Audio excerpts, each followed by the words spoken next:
Bom, boa tarde, minha gente. Pô, nem segunda teve vídeo, nem ontem, né? Hoje está tendo. O que que aconteceu, né?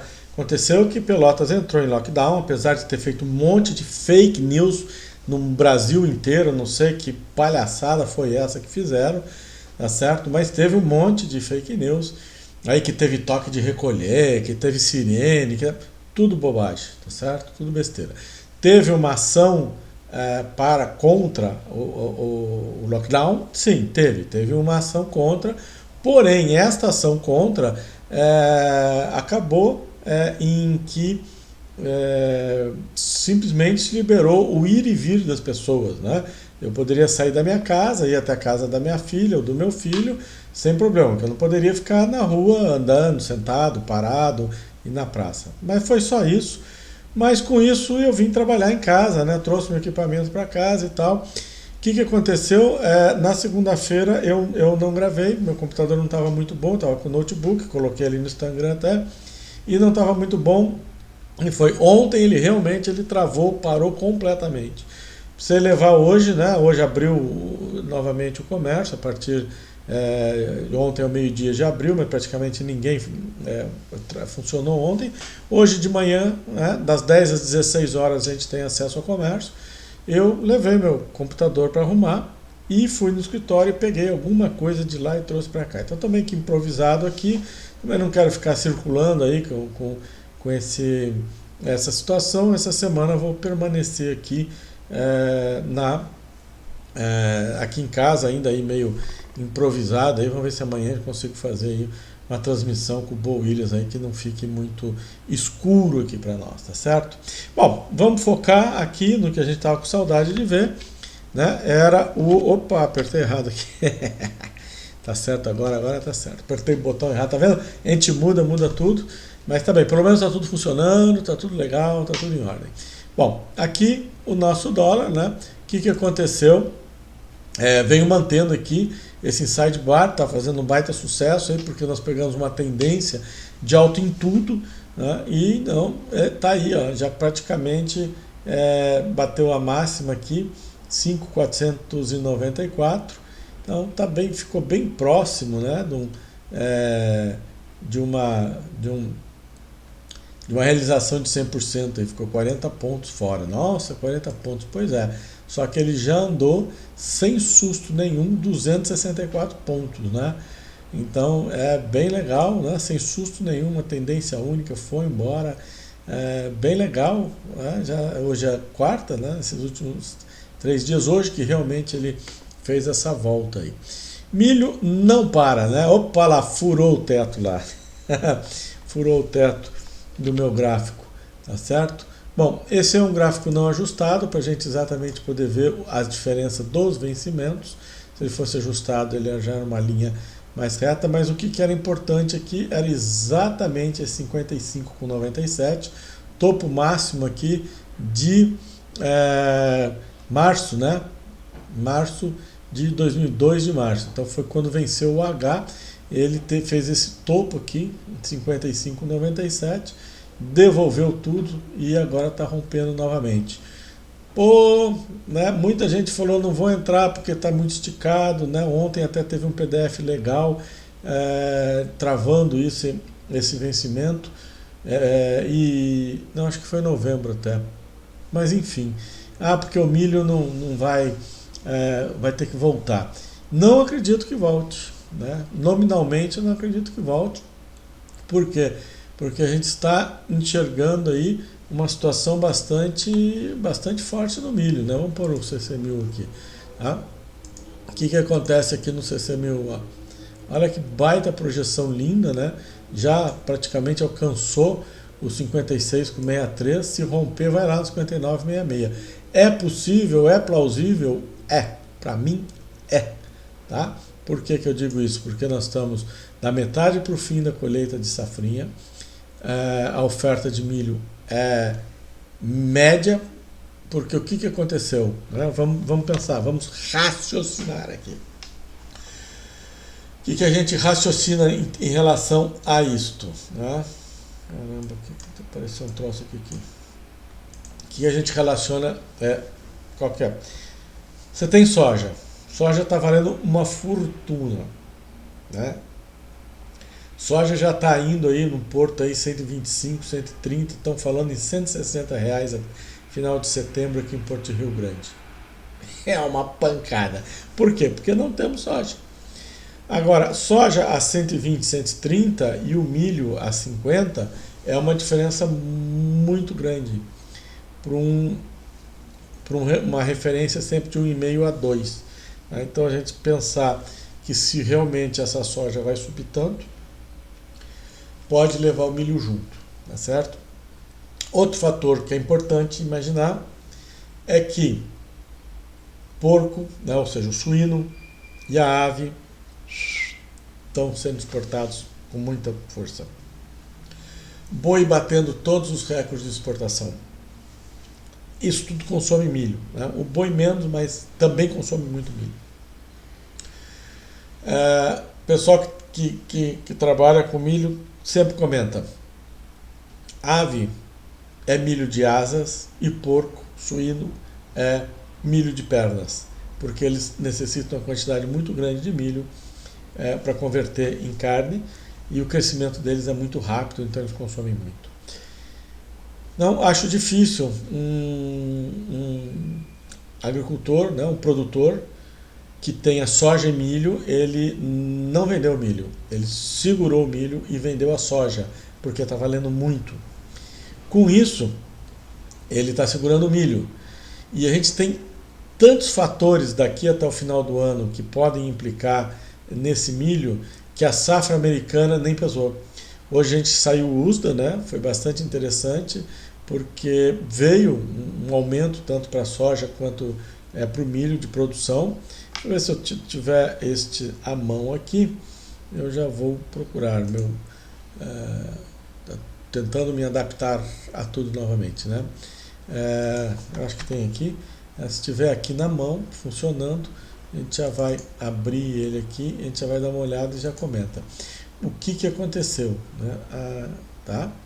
Então vamos ver aqui se eu abro. Acertei! Tá? Então, ó, milho, né? Produção para o Brasil e para a Argentina. Anterior era 101, atual 101, não mudou nada, a expectativa é que caísse um pouquinho, isso aqui não ia fazer diferença nenhuma de oferta. Mesma coisa aqui na Argentina, e se manteve estável, variação zero, a oferta continua a mesma. Né? Nos Estados Unidos, 381, a anterior, expectativa anterior, expectativa não, aqui é o relatório anterior, isso aqui não precisa ficar aqui, né? 381, expectativa 385,8 e mais atual foi para 388,7, né? Não pode esquecer que teve aí uma tempestade nos Estados Unidos bastante séria, né? E estão falando de até 1 milhão a 1,5 milhão de toneladas de milho perdida, mas não se sabe ainda. Mesmo assim, né, não é uma coisa que vai ser um fator que vai mudar, né, o preço, não é assim, né? A gente tem que imaginar que tempestades violentas, muito fortes, que destroem, né, tipo chuva de pedra, esses tornados, essa tempestade foi diferente, foi excepcional. A gente tem que imaginar que elas são localizadas, né? Ela tem uma força muito grande, mas num ponto só. Tá ok? Então, aumentou em 7% a mais a produção nos Estados Unidos. O mundo, a gente teve aqui uma alteração um pouquinho menor de estoques, né, de produção mundial, de 1 milhão, 1 bi, né, 113 para 112. Então, né, bastante pressiona o preço, né? De 18 para 19. De 19 para 20, teve um aumento de 7,8% na produção mundial. Mesmo assim, os estoques americanos, tá certo, saíram de 312 milhões, tá, para 311 milhões de 2018 para 19 e de 19 para 20 de 315 para 317, um aumento de 2,4%, e mesmo assim o milho e a soja também subiram. Isso aqui é a expectativa da soja, isso aqui já é consolidado, porque a colheita já está concluída, na Argentina também deve estar concluindo, então também esses números devem estar bem fortes, né? Bem precisos, né? 126 milhões colhidas no Brasil, perspectiva de 131, aqui no Brasil existe um número de 132 milhões de toneladas, de novo nós vamos produzir mais que os americanos na próxima safra, e a Argentina 49,7 a atual para 53,5 a próxima, né? Também é uma perspectiva, então fica bastante forte. Então a soja, a impressão que a gente ia ter é que a soja ia ter um reflexo mais forte de preços para baixo. Não foi o que aconteceu, tudo foi absorvido e continuamos em alta. Então, com esse relatório que a gente olhando, aparentemente é baixista, porque a produção dos Estados Unidos iniciou-se antes de iniciar o plantio, perspectivas de área plantada e plantio, falavam em 400 milhões de toneladas, né? Aí baixou aí para 380 e pouco, já está chegando para 390 de novo. Aqui no Brasil, na Argentina também a produção muito boa, no Brasil também 101 milhões de toneladas, também está tudo muito bem, e calculava-se, né? Eu comentei várias vezes que a gente teria essa oferta americana derrubando o preço. Só que nós estamos de novo numa situação diferente aqui no Brasil. Aqui no Brasil a gente tem um agricultor, produtor, né, que vendeu a soja, vendeu muito bem, valendo muito, está podendo segurar esse milho, né? A safra já está chegando no fim, os preços estão sustentados, tem um consumo, né, para exportar proteína animal bastante forte do milho. Começou a exportação de milho, né? O milho já exportou aí, parece que 3 milhões de toneladas, fechando agora essa primeira semana. Isso já quase que foi exportado em julho, então isso já é significativo, porque normalmente a exportação do milho começa em julho, ela atrasou agora, entrou agosto. Não vão ser números iguais aos do ano passado, porém a gente também terá uma concorrência dessa exportação. Então, se mantém sustentado aí os valores do preço do milho, se mantém sustentados os valores de soja, porque não tem soja, né? Já estão fazendo venda de soja 2020-21, fixação de preço para venda de soja 2020-21. Daqui a pouco a gente também já tem um número expressivo de fixação de preço de milho safrinha para o ano que vem. Então, o mercado está ajustado, está firme, difícil a gente chegar e falar assim, olha, esse mercado vai corrigir, né? Eu sempre falo, olha, tome cuidado, o mercado pode corrigir, acho difícil, né? Porque, para mim, esse relatório de hoje era um relatório que vinha de encontro com uma oferta maior de milho americano, jogando esse milho no mercado, e a gente teria aí a partir do mês que vem aí uma pressão baixista no milho. Tá difícil, hein? Tá difícil. Vamos prestar atenção, né? Ainda mais essa notícia aí de que a China também está querendo comprar milho no mercado, né? Então, passar a ser importador de milho, né? E são números oh, meu Deus. Tá. São números bastante importantes para o nosso país. Então, tá difícil de acreditar nisso tudo. Bom, tá aqui. Temos aqui o CCMU, então. CCMX. Tá bom? Tá bom. CCMX também tem uma projeção legal de alta, né? Deu uma corrigida agora no after, mas tranquilo, sem problema nenhum. Acho que tem espaço para subir. O X é novembro, é onde tudo vai ficar mais complicado. O que eu quero dizer com mais complicado? Você tem que plantar o milho agora, tá certo? Esse milho tem que ser plantado na primavera. As chuvas têm que vir cedo, porque você tem que plantar a soja, para você ter uma janela ideal de plantio de milho no ano que vem. Se atrasar a laninha, estas chuvas da primavera, não que vai atrapalhar a produção do verão, mas atrasar um pouco o plantio, a janela ideal lá da safrinha já tem problema. você já não fica no ponto ideal de produção. Mas que mesmo que não atrapalhe a produção do ano que vem, a gente supere aí 101, vá para 105, 110 milhões de toneladas, se Deus quiser. A gente tem que imaginar o quê? Que você tem que ter um estoque um pouquinho maior para o atraso da colheita do ano que vem. Então, essas são as deixas que a gente tem visto aí.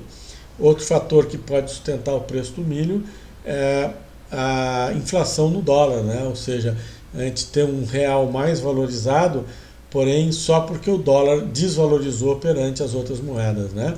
Já comentei aqui o índice dólar, como ele é formado, como ele é feito, tem no meu canal ali, tá lá em playlist, vai lá que ele mostra lá quem são as moedas e qual é o peso dessas moedas no índice dólar, e ele pode então cair, fazendo que o nosso real se valorize, mas a gente não pode esquecer preço real e preço nominal.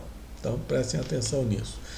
Bom, então esse aqui é o janeiro a 56,30, a gente viu o X aqui a 56,12, o H a gente já vê um pouco mais barato a 55,30, né? E o K a 53,20, porque teoricamente, antigamente ele era o fundo, né? Não é mais o fundo do ano.